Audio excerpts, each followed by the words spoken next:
आज की डेट के अंदर अगर हम सबसे बड़ा प्रॉब्लम देखते हैं फार्मर्स के साथ, तो वो ये है कि उनकी ज़मीन के अंदर कार्बन कंटेंट जो होना चाहिए, जो कि किसी भी पौधे की खुराक के रूप में आता है, और वो चीज़ बिल्कुल ख़त्म हो चुकी है। हम लोग अभी देख रहे हैं कि बहुत सारी जो ज़मीन है उसके अंदर कार्बन कंटेंट 0 है, या फिर कहीं कहीं है तो 0.2%, जो कि इतना कम है कि कोई भी बीज जो है वहाँ पे ग्रो नहीं कर पाएगा।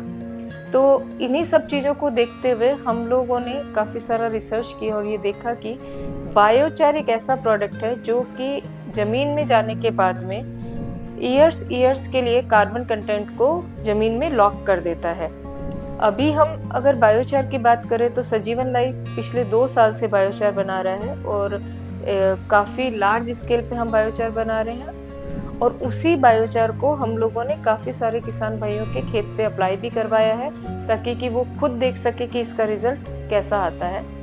तो बायोचार एक ऐसा प्रोडक्ट है जिसकी सबसे अच्छी क्वालिटी ये है कि वो मॉइस्चर को होल्ड करके रखता है। मतलब किसान भाई ने अगर पानी दिया है तो वो पानी को होल्ड करके रखेगा, जिससे क्या होता है कि किसानों को बार बार जो पानी देते हैं अपनी क्रॉप को, उसकी क्वांटिटी कम हो जाती है। तो यहाँ पे वो वाटर को सेव कर रहा है। सेकंड है कि बायोचार एक घर की तरह से काम करता है।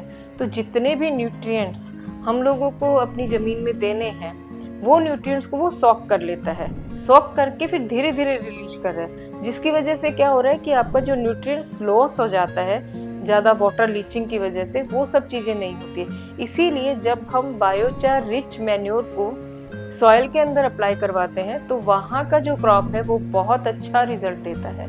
तो सजीवन लाइफ प्राइवेट लिमिटेड, जब हम लोगों ने ये देखा कि बायोचार की इतनी सारी अच्छी क्वालिटीज़ है कि जो हमारा सबसे बड़ा प्रॉब्लम है कि ज़मीन को हमें सुधारना है, तो हम लोगों ने खुद से ही बायोचार बनाना शुरू किया। उसके लिए हम लोग बायोमास यूज़ कर रहे हैं। तो जो इन्वेजिव स्पीसीज़ हैं, जैसे कि प्रोसोफिस, जिसको गुजरात में गांडा बावल बोलते हैं, राजस्थान में विलायती बबूल बोलते हैं, और ये पूरे इंडिया में पूरी तरह से फैला हुआ है। और दूसरा स्पीसीज़ है लेंटेना कैमरा। ये 2 ऐसी स्पीसीज़ है कि जहाँ भी ग्रो करना शुरू कर देती है तो बाकी किसी भी प्लांट को ग्रो नहीं होने देती है।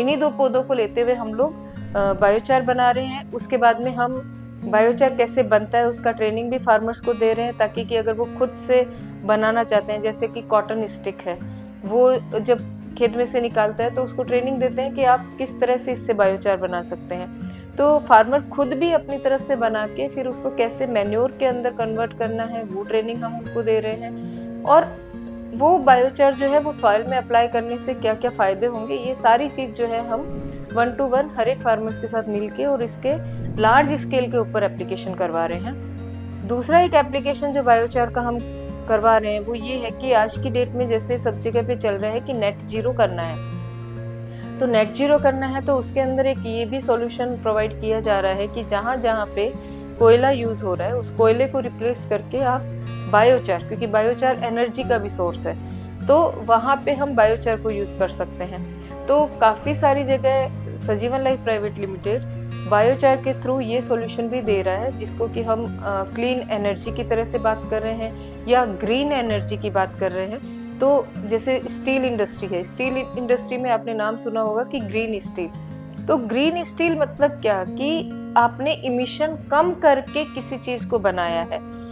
बायोचार एक ऐसी चीज़ है जिसको बर्निंग करने के ऊपर इमिशन बहुत कम होता है, इसीलिए जहाँ पे भी सीमेंट इंडस्ट्री है या फिर आपका स्टील इंडस्ट्रीज़ है, इन सब के अंदर भी बायोचार का यूज़ हो रहा है। तो बायोचार एक ऐसी चीज़ है जो कि इन्वेसिव स्पीसीज जो कि हमें लगता है कि हमें निकालना है, उसे यूज़ करना है किसी अच्छे काम के लिए। तो ये परफेक्ट एग्जाम्पल है कि इन्वेसिव स्पीसीज से हम लोग बायोचार बना रहे हैं।